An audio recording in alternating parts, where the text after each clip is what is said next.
In movies, mythology and cartoons there are a lot of characters capable of regeneration.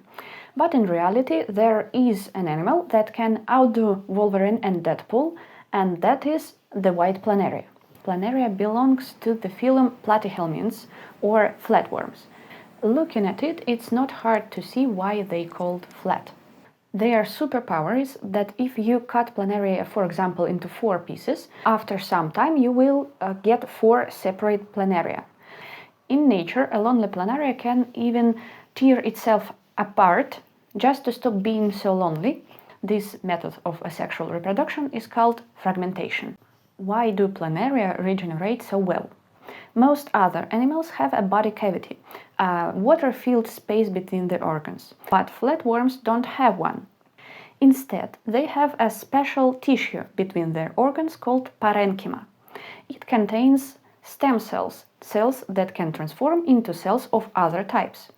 These cells allow flatworms to regenerate any lost part of their body.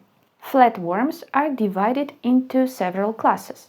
Planaria belong to the class turbellaria, or ciliated worms. Look closely at how this worm moves. It seems to glide through the water. This is possible thanks to thousands of tiny cilia on its skin cells. Although the planaria swims mostly using these cilia, it also has a well-developed body wall musculature consists of 3 layers of muscles. This allows the planaria to bend, stretch or flatten its body.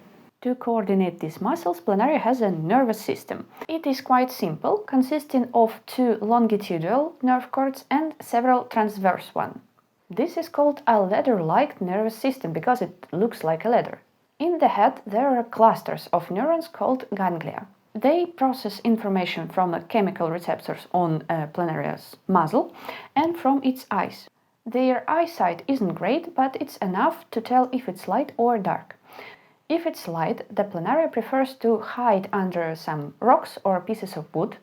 The only exception is if it lacks oxygen, then it can swim to the surface. Planaria has no gills or lungs, they get oxygen directly through their skin. If it's dark, planaria goes looking for food using chemical signals. Despite its cute look, planaria is a predator.